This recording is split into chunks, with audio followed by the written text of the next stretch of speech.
Hello, we're going to differentiate sine and cos. Now, when you differentiate sine, y equals sine x, it goes to cos x. When you differentiate cos x, it goes to minus sine x. There's mathematical reasoning for it, and you can look that up if you wish, but that's what you need to remember. So what happens if it's a little bit more complicated and it's sine of some function of x? So not just x, but maybe 2x or x squared or something. So what you need to do then is the derivative is you go this, so sine still goes to cos x, so you go cos and you just write whatever the function is, stays the same, and then you multiply by the derivative of whatever the function is.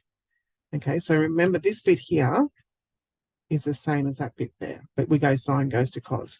And then normally people will write that as the derivative first, and then they write of the same function. Okay, so what about over here? What if we start off with y equals some cos of some function of x? So the same idea, the derivative. Okay, cos still goes to minus sine, so you write minus sine of the same function, and then you multiply by the derivative of that function. So just like over there before, whatever this is here goes there.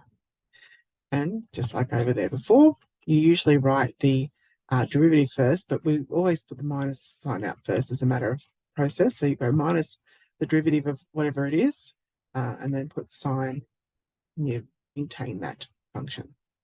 So let's do some examples. Okay, let's do the first one up here. So we've got y equals sine of 4x. So this bit here is the function. So what happens with the answers? Sine goes to cos. So we write it cos x, cos of 4x, just the same as it always is. Then we need to multiply by the derivative of this function, the 4x bit, and the derivative of 4x is just 4. So most people would probably do that in one line and would write it this way first. Sometimes you might have brackets around it like that. Okay, second example. So we've got a cos function. Cos goes to minus sine. So cos goes to minus sine. Write the function just as it appears, and now multiply by the derivative of the x over 2. What's the derivative of x over 2? It's 1/2. So way of writing this, people usually put it out front, minus 1/2 sine of x over 2. There's other ways of writing it, but that will do. Okay, what about this next one?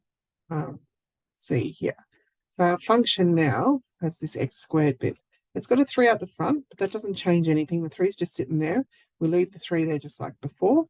So we go y dash is equal to 3 times. Now that's what we've got, a sine goes to cos. So sine goes to cos, and we've got to write the derivative, the same function bit here as here. They match. Now we're going to multiply it by the derivative of x squared, which is 2x. So now we've got to bring this together. We've got the 3 times 2, so that'll be 6. The x goes there. Then we have cos x squared. Sine goes to cos. Over here, now this looks a little bit interesting, but we're going to follow the same pattern. Okay, we've got minus cos this time. So cos goes to minus sine. Okay, cos goes to minus sine. So what do you think minus cos goes to? Positive sine. Okay, so let me get rid of that.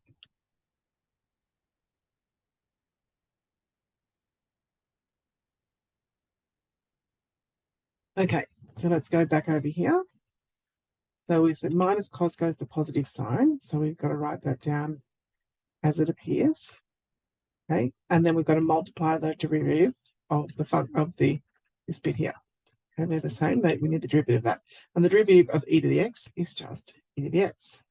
And so just generally speaking, we put that bit first, and then we write sine of e to the x. Like that. Okay. Last one. Okay, what's this?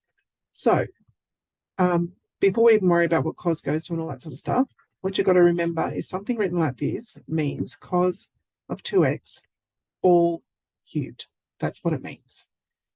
Okay, so then we've got a chain rule. Just like over here, if I had y equals x plus 7 all to the power of 8, the derivative of that would be 8. And I'd write my x plus 7, reduce my power to 7 times by 1, because that's the derivative of what's inside. Okay, this, we apply the same rule over here. So we can go y dash is equal to, bring the power down. Here's my power, bring it down the front. So bring the power down the front, I get 3. I write it just as it appears, reduce the power by 1. Now multiply by the derivative of what's inside. What's the derivative of what's inside? I'm going to put that in a different color now. What's inside is cos 2x. What's the derivative of cos 2x? Well, cos goes to what? Cos goes to minus sine. All right, just as it is. And then I need to multiply it by the, derivative of this bit here as well, which is 2. Okay, so I've got a bit of cleaning up here to do. I've got my 2 times my 3, and there's a minus. Can we see all those? Use a different color. There's a 3 times a 2, and there's a minus. They come all together to be minus 6 out the front. Okay, then I want to put my sine 2x. Okay, then I also need to put my cos 2x all squared. But that's not how we write it in maths. We write minus 6 sine of 2x. And we don't write cos 2x all squared. We write cos squared 2x. That's what that means. Okay, done.